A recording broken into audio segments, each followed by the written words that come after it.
vlog, we have American literature, the Ten Commandments of the Artist by Gabriel Mistral, and lastly, the selected quotes of Gabriel Garcia Marquez.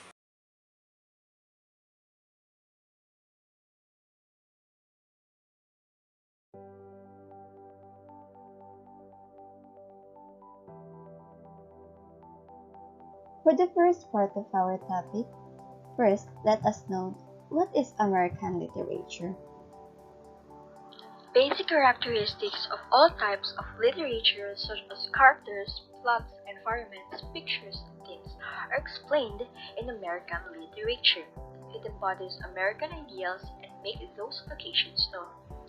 It also relates the stories of various characters as associated with American culture. Now, what defines American literature? The written or literary work created in the United States and its previous colonies is known as American literature. For poetry throughout the United States and theater in the United States for more details on these themes.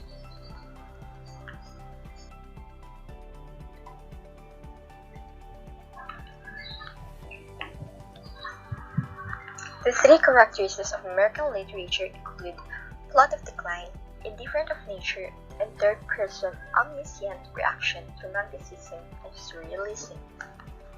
In American writings, the pioneer values of self-reliance and freedom appear repeatedly. Writers in the United States hold a high regard for the individual's worth and significance. They are more likely to oppose authority and stress freedom and human dignity.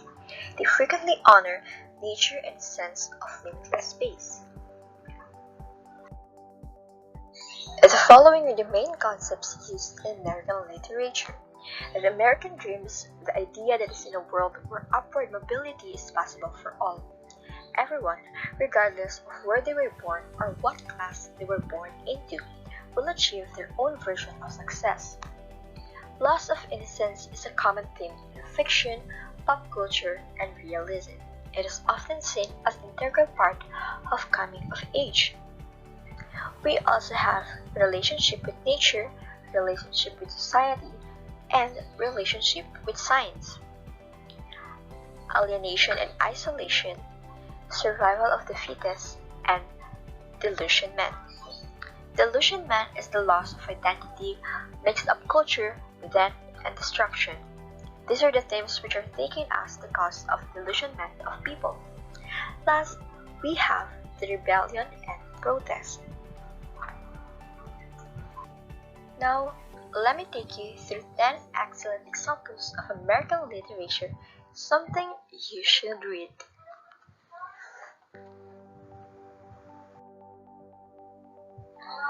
The Legend of Sleepy Hollow is a Gothic story by American author Washington Irving, contained in his collection of 34 essays and short stories titled The Sketchbook of Geoffrey Crayon. Written while Irving was living abroad in Birmingham, England, The Legend of Sleepy Hollow was first published in 1819.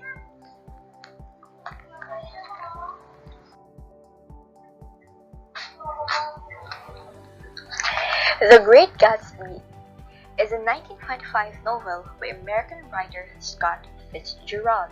Set in the Jazz Age on Long Island, the novel depicts narrator Nick Carraway's interactions with mysterious millionaire Jay Gatsby and Gatsby's obsession to reunite with his former lover Daisy Buchanan. Uncle Tom's Cabin tells the story of Uncle Tom, depicted as a saintly and dignified slave. He makes plans to do so, but is then killed, and the brutal Simon Legree, Tom's new owner, has Tom whipped to death after he refuses to divulge the whereabouts of certain runaway slaves.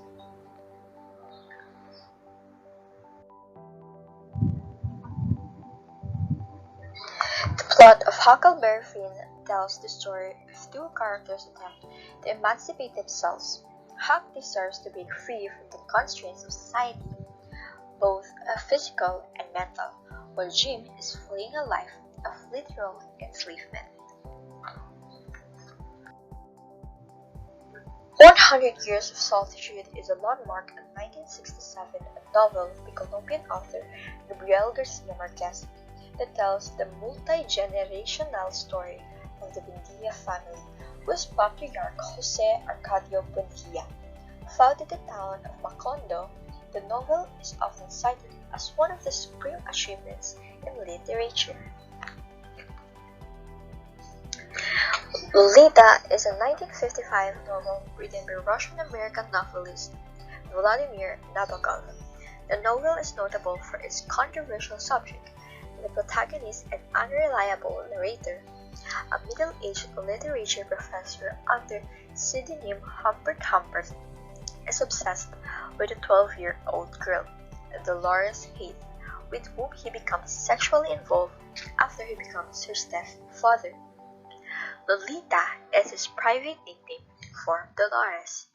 The novel was originally written in English and first published in Paris in 1955 by Olympia Press.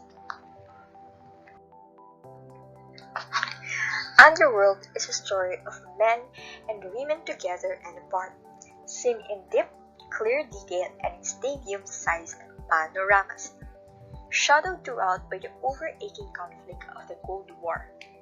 It is a novel that accepts every challenge of these extraordinary times, Dan DeLillo's greatest and most powerful work of fiction.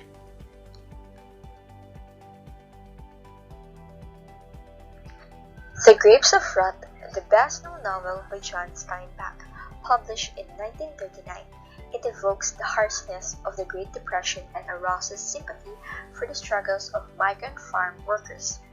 The book came to be regarded as an American classic.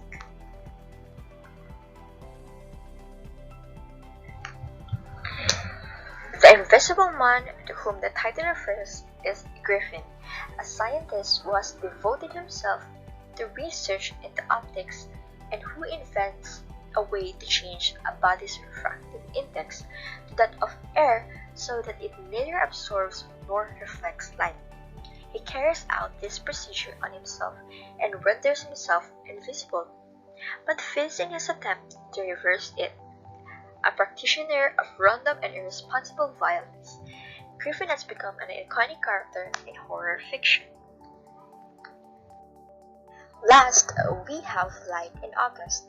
The novel is set in the American South in the 1930s, during the time of Prohibition and Jim Crow laws that legalized racial segregation in the South. It begins with the journey of Lena Grove, a young pregnant white woman from Doanes Mills, Alabama, who is trying to find Lucas Burke, the father of her unborn child. The next topic is all about the Decalogue of the Artist by Gabriela Mistral. Gabriela Mistral was the first Latin American to win the Nobel Prize in Literature back in 1945. She was one of the best-known Latin American poets of her time. The name she was known for is that it was her pseudonym. Her real name is Lucila Godoy Alcayada.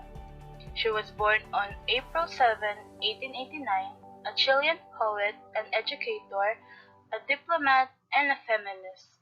And being the first woman that she is, she also defended the rights of children, women, and the poor. She fought the freedoms of democracy and the need for peace, not only in Latin America, but also in the whole world. Talk about woman power, right? And because of that, she's always been seen as a representative figure in the cultural history of that continent. Based about her works, her poems are characterized by strong emotion and direct language. They are also influenced by the modernist movement. Their central themes are love, deceit, sorrow, nature, travel, and love for children. And here are some of the books that she wrote.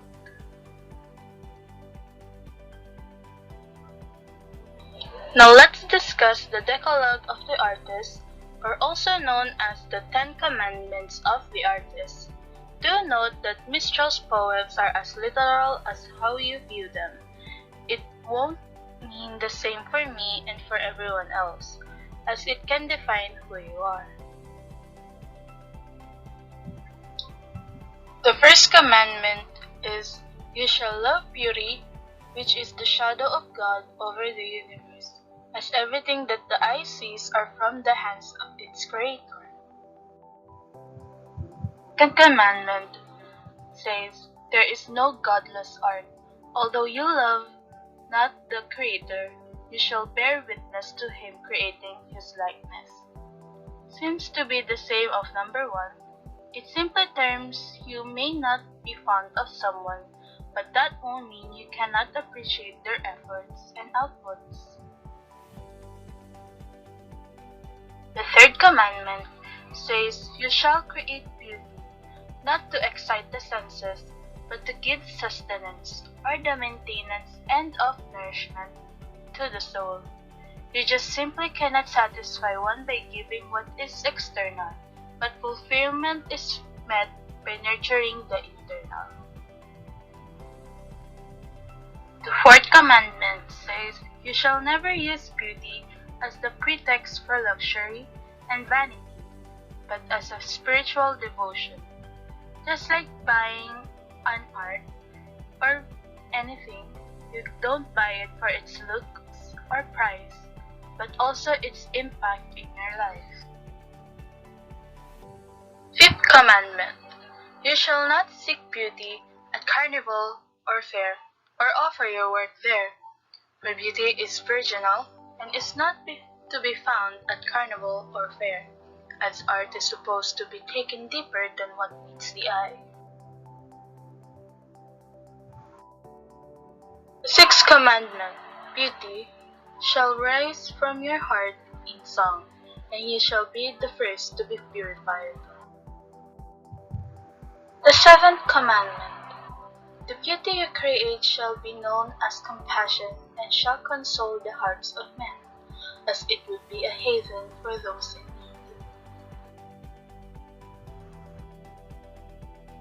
The eighth commandment, "You shall bring forth your work, or your dedication of life, as a mother brings forth her child, out of blood of your heart. Or you shall give your all to everything you create, as it is the reflection of you." The ninth commandment, "Beauty shall not be an opiate or a drug that puts you to sleep, but a strong wine that fires you to action. For if you fail to be a true man or a true woman, you will fail to be an artist." And lastly, the 10th commandment, "Each act of creation shall leave you humble, for it is never as great as your dream, and always inferior to that most marvelous dream of God, which is nature." Here, everything we do is equal to everyone else's, and nobody would match the power of God's creation that He humbly gave us with no return.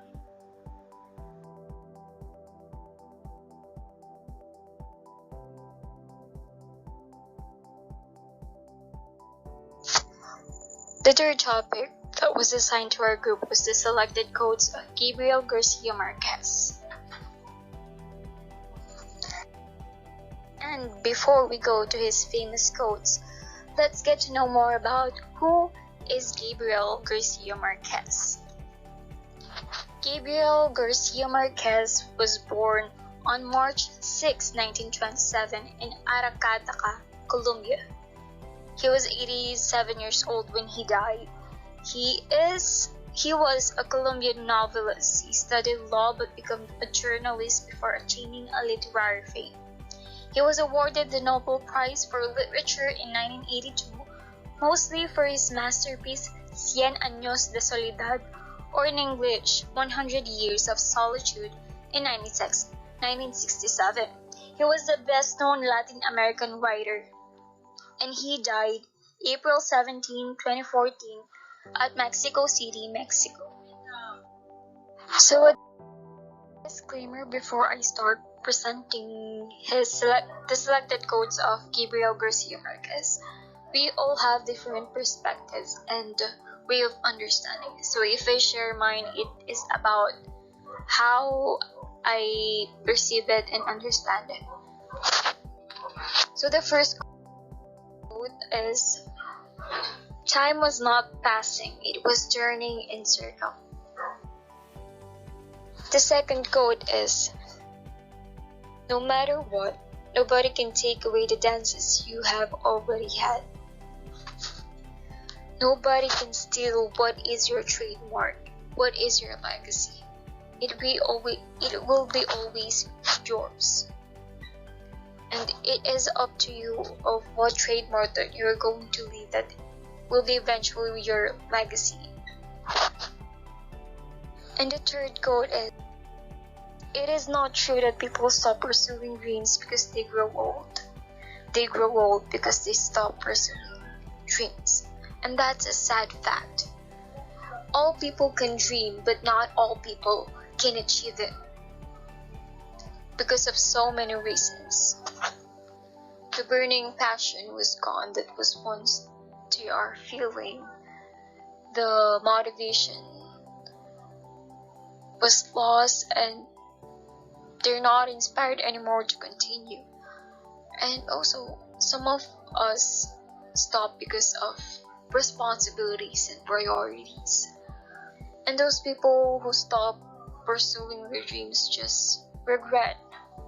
And that makes them an old man, looking back all the opportunities that they got but they just let it by. They just regret and do not something about it.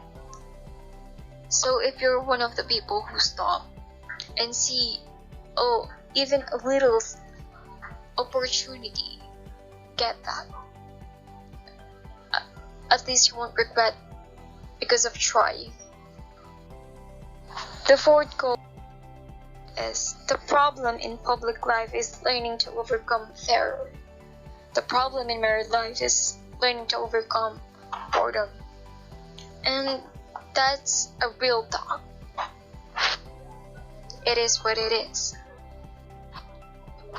The next quote is, "Sex is the consolation you have when you can't have love." I think this will fall to a broader context since we Gen Zs think differently from their generation.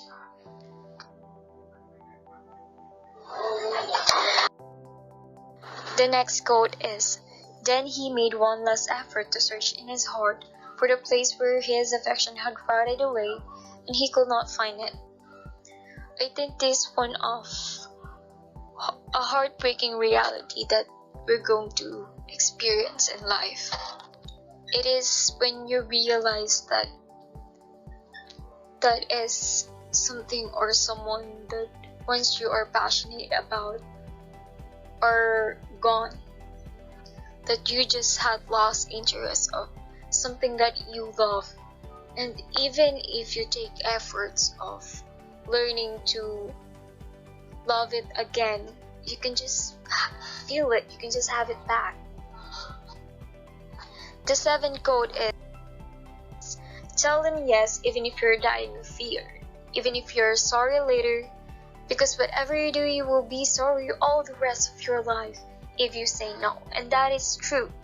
It is better to take all the chances and opportunities that you have got than regretting it later in your life because you just let it pass by.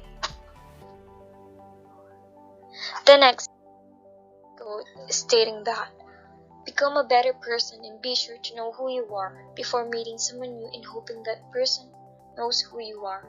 And I think it is a fact. And I think the first thing that you need to do before accepting someone in your life is to know who you are and become yourself whole. Remember, don't expect someone to fill you up just because you feel incomplete. That's your job. The next quote is, "The adolescents of my generation, ready for life, forgot in body and soul about their hopes, for the future until reality taught them that tomorrow was not what they had feared, and they discovered nostalgia. And the last quote is, "Nobody deserves your tears, but whoever deserves them will not make you cry." And always remember that it is what it is. I don't have to explain it. And that's all. Thank you for listening to our presentation. I hope you have learned something from us. God bless and stay safe.